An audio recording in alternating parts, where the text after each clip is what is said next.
નમસ્કાર. ક્યારે એવું વિચાર્યું છે કે આપણી આસપાસના લોકો આપણા શરીર અને મગજ પર ખરેખર કેટલી ઊંડી અસર પાડે છે? અને ના, આ કોઈ ખાલી લાગણીની વાત નથી. ચાલો આજે આની પાછળનું સાયન્સ સમજીએ. જરા વિચારો, જે લોકો સાથે આપણે સમય વિતાવીએ છીએ ને, એ લોકો ફક્ત આપણું મૂળ જ નહીં, પણ આપણા મગજની જે રચના છે એને પણ લિટરલી બદલી શકે છે. હા, આ કોઈ કાલ્પનિક વાત નથી, પણ એકદમ પાક્કી વૈજ્ઞાનિક હકીકત છે, જેની પરથી આજે આપણે પડદો ઉઠાવવાના છીએ.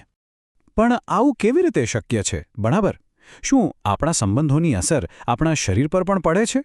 હા, બિલકુલ. અને આ કોઈ અલંકાર જેવી વાત નથી. આપણે એક બાયોલોજિકલ પ્રોસેસ એટલે કે એક જૈવિક પ્રક્રિયા વિશે વાત કરી રહ્યા છીએ, જે સતત આપણી અંદર ચાલતી રહે છે. આખી વાત એમ છે કે આપણું જે નર્વસ સિસ્ટમ છે, એટલે કે આપણું ચેતાતંત્ર, એ એકલું અટુલું કામ નથી કરતું. જ્યારે પણ આપણે કોઈની સાથે હોઈએ છીએ, ત્યારે આપણા બંનેના નર્વસ સિસ્ટમ વચ્ચે એક અદૃશ્ય, એક ઇનવિઝિબલ સંવાદ ચાલતો હોય છે. તો આ જે અદૃશ્ય કનેક્શન છે, એને વિજ્ઞાન શું કહે છે? આ પ્રક્રિયાનું એક ખાસ નામ છે. અને સાચું કહું તો એ આપણા આખા સોશિયલ લાઈફના પાયામાં છે. આને કહેવાય છે સહનિયમન, એટલે કે કોરિલેશન. આ એક એવી કુદરતી પ્રક્રિયા છે જેમાં આપણા શરીરની ઓટોમેટિક સિસ્ટમ્સ, જેમ કે શ્વાસ અને હૃદયના ધબકારા, આપણી આસપાસના લોકો સાથે જાણે કે સિંક થવા લાગે છે. આપણે શરૂઆતમાં જે મગજના રીવાયરિંગની વાત કરી હતી ને, એની પાછળનું મુખ્ય કારણ આ જ છે. ચલો, હવે થોડું ઊંડાણમાં ઉતરીએ અને સમજીએ કે આ સહનિયમન ખરેખર કામ કેવી રીતે કરે છે. આની પાછળનું વિજ્ઞાન બહુ જ રસપ્રદ છે. એનાથી સમજાશે કે આપણે કેમ અમુક લોકો સાથે એકદમ શાંત અને બીજા લોકો સાથે બેચેન ફીલ કરીએ છીએ. આ પ્રક્રિયાને લિમ્બિક રેઝોનન્સ કહેવાય છે. એકદમ સરળ શબ્દોમાં કહીએ તો જ્યારે આપણે કોઈની સાથે હોઈએ છીએ, ત્યારે આપણા ધબકારા અને શ્વાસની ગતિ અજાણતા જ એમની સાથે મળતી આવવા લાગે છે. જાણે કે એકબીજાની નકલ કરી રહ્યા હોય. આ જ સહનિયમનનું મૂળ છે. તો સવાલ એ છે કે કઈ કઈ વસ્તુઓ સિંક થાય છે? લિસ્ટમાં છે આપણા હાર્ટ રેટ્સ, એટલે કે હૃદયના ધબકારા, આપણી શ્વાસ લેવાની પેટર્ન, અને આ સાંભળીને કદાચ નવાઈ લાગશે, પણ આપણા સ્ટ્રેસનું લેવલ પણ, મતલબ કે કોર્ટિસોલ નામનું હોર્મોન. અને સૌથી અજીબ વાત એ છે કે આ બધું ઓટોમેટિકલી થાય છે. આપણને ખબર સુદ્ધા નથી પડતી. આનો મતલબ એ થયો કે આપણે ખાલી કોઈનું મૂળ જ નથી પકડતા, પણ એમની જે ફિઝિકલ સ્થિતિ છે ને, એને પણ અનુભવીએ છીએ.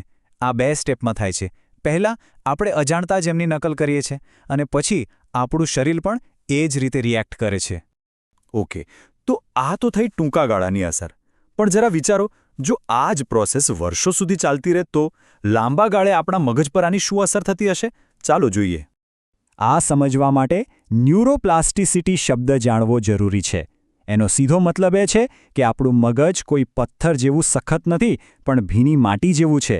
એને વારંવાર મળતા અનુભવોના આધારે બદલી શકાય છે, એને નવો આકાર આપી શકાય છે. અને અહીં આખી વાતનો સાર આવી જાય છે.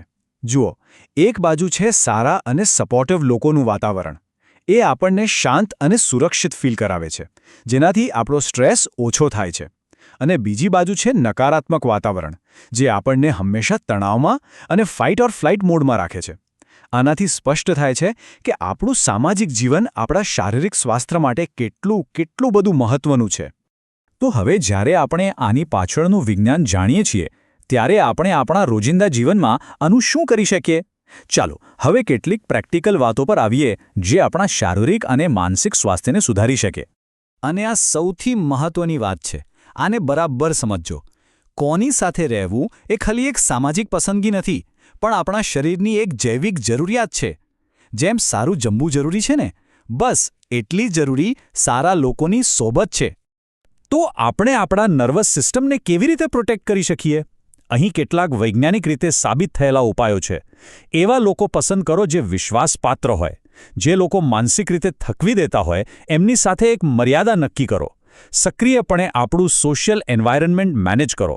અને સૌથી અગત્યનું, પોતાની અંદર સુરક્ષાની ભાવના કેળવો.